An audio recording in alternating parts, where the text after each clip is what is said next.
Hello student,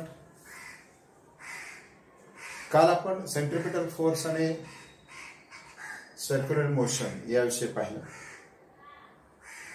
circular motion, वृत्तीय गती, centripetal force, आत्मकेंद्रीय बल याविषयी पाहिलं.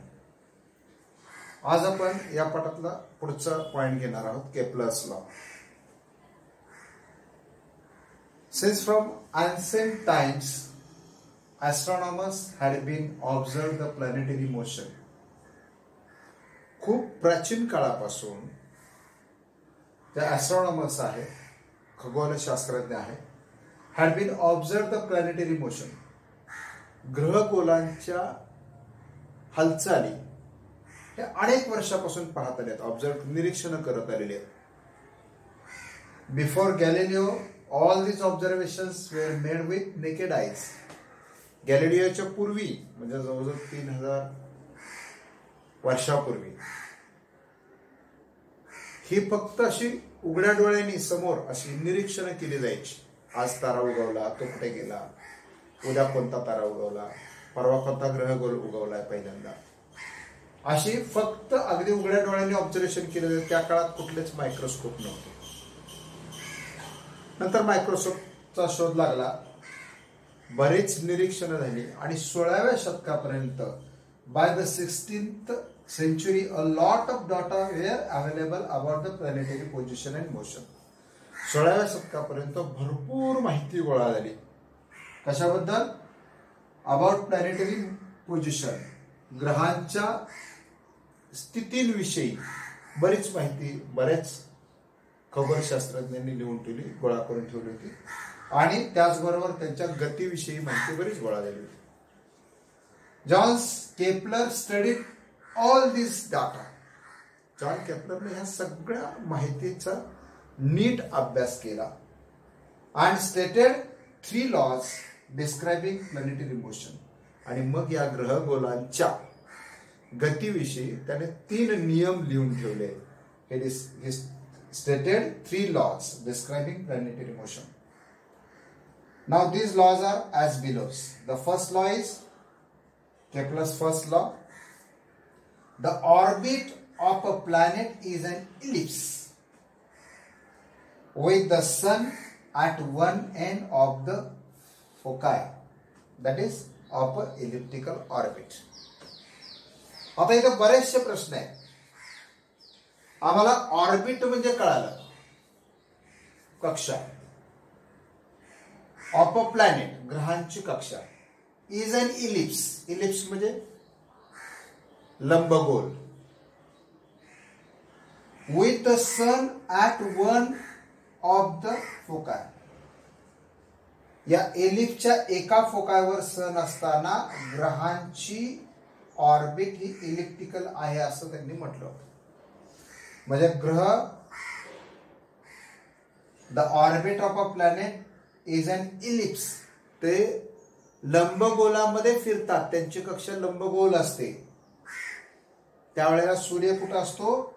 एका फोकायवर असतो, एलिप्सच्या. आता मुळात एलिप्स म्हणजे साधारणपणे दिसणारा असा आकार, हा लंबगोल. याला 2 फोकाय म्हणजे 2 केंद्रक. या 2 केंद्रकाच्या एका केंद्रकावरती जर सूर्य असेल, हा सन आहे समजा, तर हा ग्रह गोल असा गोल दिशेला, हा समजा प्लॅनेट येतो, असा गोल असा इलिप्टिकल ऑर्बिट मध्ये असा हा मूव्ह होत असतो. मुळात हे 2 गोल काय, हे कसे तयार होतात किंवा कसं हे इलिप्स निघतं, आपण हे गणिताच्या भाषेत कसं काढू शकतो? समजा मी हे 2 पॉइंट याच्यावरती एक इलिप्स तयार करतोय आणि मग आपण हे ऑब्झर्वेशन करूया याचं काय. या 2 पॉइंट वरती हे 2 केंद्रक आहेत असं समजूया आपण. आणि 2 केंद्रकावरती मी काय करतोय, एक इलिप्स काढायचा प्रयत्न करतोय. या 2 केंद्रकांना विचारात घेऊन एक इलिप्स काढूया आपण. हे 2 केंद्रक तयार करूया बरोबर यांच्या मापात. याच्यावर एक ठेवूया आणि हे इलिप्स काढून घ्यावे. इथं ह्या चॉक याच्यात अडकून घेऊया, म्हणजे बरोबर एक डायरेक्शन तयार होईल. आणि आता आपल्याला इलिप्स काढायचं बरोबर याच्यावर. हे असं फिरवायला लागलं की तुम्हाला ते इलिप्स येतं बरोबर.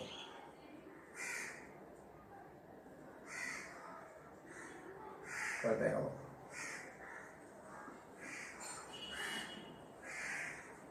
असंच वरच्या बाजूला काढावं लागेल. हे पहा, वरच्या बाजूला असं आपण काढून पूर्ण करून घेऊ. बरोबर तुमच्या लक्षात आलं असेल इलिप्स कसं तयार होतं. असं याच्या भोवतीचे असं फिरत जाणार आणि इलिप्स तयार होणार असं. तर हे दोन ग्रह, असं हे इलिप्टिकल ऑर्बिट असतं ग्रहांचं. बरोबर आहे. याच्यावर हे घसरत असल्यामुळे नीट काढता आलं नाही. पण इलिप्टिकल ऑर्बिट म्हणजे काय कळालं? अशा पद्धतीने इलिप्टिकल ऑर्बिट असतं आणि या इलिप्टिकल ऑर्बिटच्या एका फोकसवरती ज्या वेळेला सन असेल, एका फोकसवर सन असतो आणि या ऑर्बिट मधनं हे ग्रहगोळ असे फिरत असते. प्रत्येक प्लॅनेटचं एक स्वतःच ऑर्बिट असतं आणि ते सूर्यापासून एका विशिष्ट अंतरावर एक दुसऱ्या याचा ऑर्बिट असेल, अजून एक तिसरा प्लॅनेट असेल तिसऱ्या. म्हणजे केप्लरचा पहिला नियम काय म्हणला? The orbit of a planet is an ellipse with the sun at one of the foci of elliptical orbit. हा कंसात घातलाय शब्द म्हणतात elliptical orbit.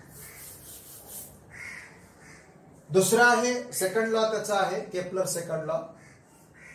The line joining the planet and the सन,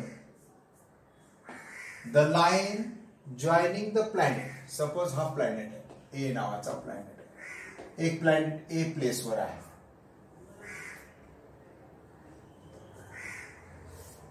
त्या ए प्लेस पासून या प्लॅनेट पासून या सन पर्यंत जोडणारी ही लाईनिंग आहे. आता हा प्लॅनेट नंतर बी प्लेसवर गेला तर तिथे जोडणारी ही एक लाईन आहे. या ए प्लेस पासून बी प्लेस पर्यंत जाताना ही एक सेक्टर ऑफ सर्कल तयार झाला आहे एक प्रकारचं. हे सेक्टर एक तयार झाले. या सेक्टरचा जो एरिया आहे, सपोज हा 1 आवर इतका टायमिंग त्याने घेतलेला आहे. 1 आवर मध्ये या प्लॅनेटनं ए पासून बी पर्यंत डिस्टन्स स्वीप केलेला आहे. आता याचं ऑब्झर्वेशन आम्ही केलं.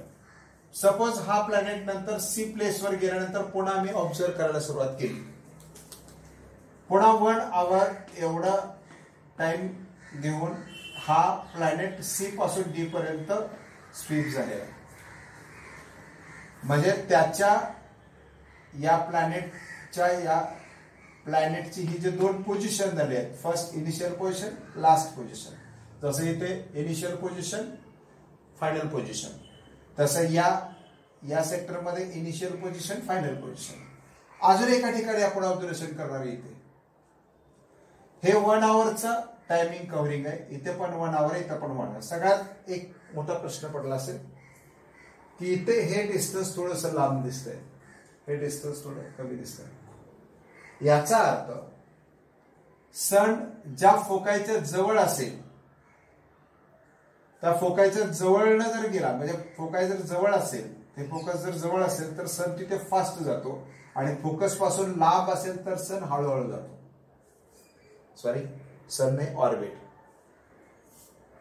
फोकाय पासून एका फोकस पासून जर हे प्लॅनेट जवळ असेल, बरोबर आहे, सन ज्या फोकस वरती आहे त्या फोकस पासून जर प्लॅनेट जवळ असेल तर त्यावेळेला त्याची गती फास्ट असते, त्याचं व्हेलॉसिटी जास्त असते. आणि तो ज्यावेळेला सूर्यापासून लांब असतो त्यावेळेला त्या ऑर्बिटची मोशन स्लो असते थोडीशी.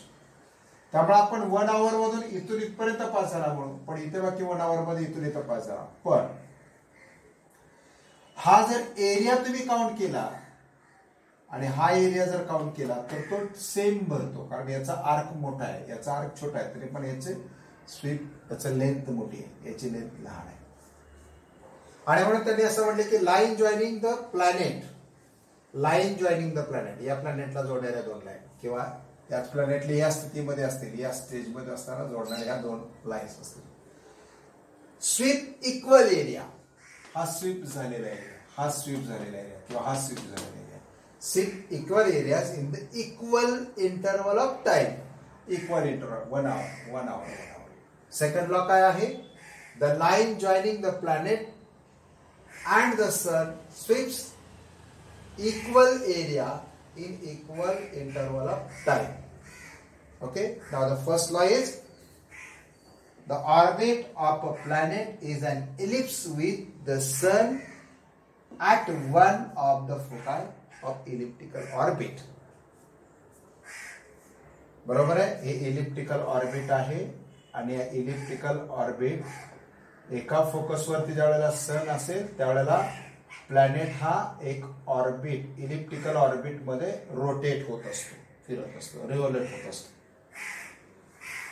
हा फर्स्ट लॉ. आणि सेकंड लॉ काय आहे? The line joining the planet, line joining the planet and the sun, planet and the sun sweeps equal area. या लाईन एवढा इक्वल एरिया स्वीप केलेला आहे in the equal interval of time. म्हणजेच काय? Area of F to AB या सेक्टरचा area is equal to area of F to CD. F to CD, F2 हे centre आहे, वर्तुळाच्या पाकळीचं क्षेत्रफळ आहे, sector of a circle. Area of F to AB is equal to area of F to CD is equal to area of F to EF, because time interval is a same. Now Kepler's, आता आपण पाहणार आहोत केपलरचा third law. आतापर्यंत आपण केपलरचे 2 नियम पाहिले आणि केपलरचा तिसरा नियम आपण पाहतोय. What is the third law of Kepler's? Kepler's third law, the square of its period of revolution around the sun is directly proportional to the cube of the mean distance of the planet from the sun. हे समजा ellipse आहे. Ellipse म्हणजे काय? एखाद्या प्लॅनेटचं रिव्होल्यूशनचं orbit ellipse आहे. First law मध्ये जे state केलंय ते काय? फर्स्ट लॉ मध्ये स्टेट केलंय the orbit of the planet is a ellipse with the sun is at one focus. तसं हे रिव्होल्यूशनचे ऑर्बिट आहे एका प्लॅनेटचं. या एका प्लॅनेटचं ऑर्बिट, याच्यामध्ये इथं सन आहे एका फोकसवरती असं आपण म्हणूया. आता हा प्लॅनेट आहे तो रिव्होल्यूशन करतोय, त्याच्याभोवती असं फिरतोय, या सन भोवती फिरतोय. ओके, त्या सन भोवती फिरण्यासाठी, रिव्होल्यूशन करण्यासाठी, एक रिव्होल्यूशन करण्यासाठी लागणारा टायमिंग जो आहे त्याला आम्ही टी असं म्हणतोय. T is the time of revolution of the planet around the sun. हे वाक्य आमचं झालं clear. T is the time of revolution of the planet around the sun. आता त्याने काय म्हणतात? The square of its period of a revolution around the sun, याचा square घ्यायचा आम्हाला, म्हणजे टी स्क्वेअर ही एक आम्ही राशी घेतली. इज डायरेक्टली प्रोपोर्शनल, तो डायरेक्टली प्रोपोर्शनल आहे. समानुपाती वाढत जातो किंवा समानुपाती कमी होत जातो. टायमिंग वाढत जातो किंवा टायमिंग कमी होत जातो, समानुपाती, directly proportional to cube of its a mean distance of a planet from the sun. समजा हा प्लॅनेट आहे आणि हे सन आहे, त्याचं हे इथलं डिस्टन्स आहे.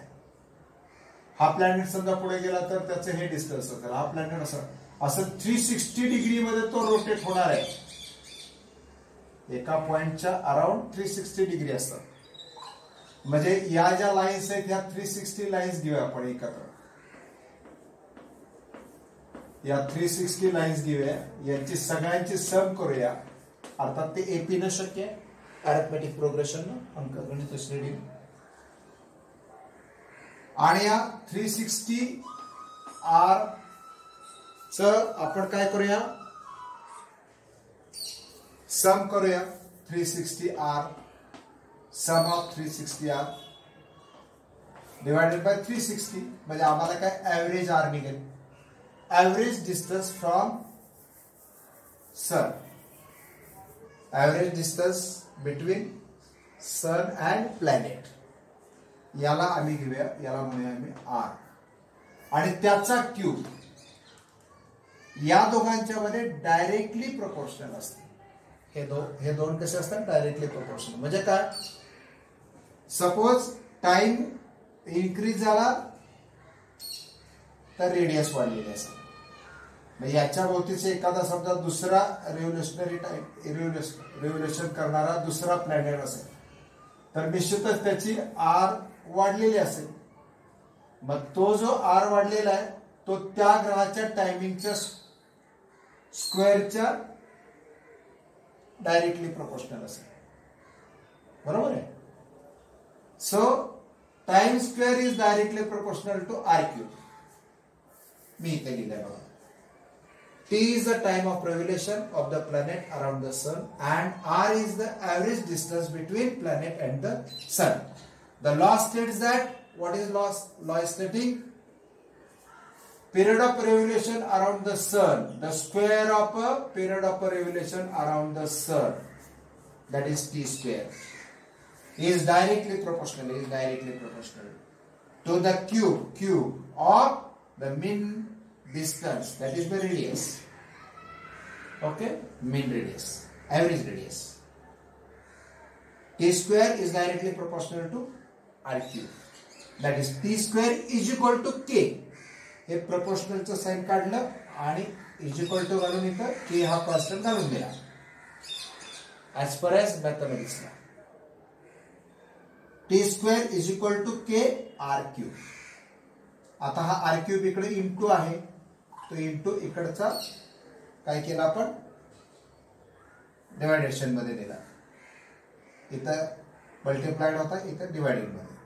T square upon R cube is equal to K. K is the constant. याचा अर्थ या दोघांचा जो रेशो येणार आहे तो ऑलवेज कॉन्स्टंट असणार आहे. आणि हा केपलरचा थर्ड लॉ आहे.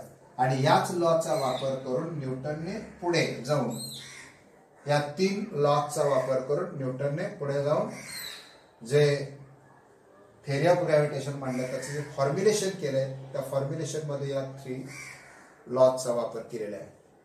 कारण केपलरचे हे 3 नियम एक्झामसाठी अतिशय इम्पॉर्टंट आहे. तरी परत एकदा एका मिनिटात त्याची उजळणी करू. Kepler's first law, the orbit of the planet is an ellipse with the sun at one of the focus. One of the focus वर असताना हा ऑर्बिट एलिप्स मध्ये रोटेट होतो, रिव्होल्युशन होतो. त्यानंतर the line joining the planet, line joining the planet, हा planet आहे समजा ए पासून बी पर्यंत होणार आहे. इनिशियल पोझिशन ही फायनल पोझिशन, त्याला ही लाईन जॉईनिंग केलेला. Line joining the planet and the सन. ह्या लाईन जे आहेत प्लॅनेटला स्वीप म्हणजे असे फिरत जात आहेत, अशी फिरत जात आहेत, इथपर्यंत फिरत गेली. स्वीप इक्वल एरिया, हा समजा 1 आवर आहे, हा पण 1 आवर आहे, हा पण 1 आवर आहे.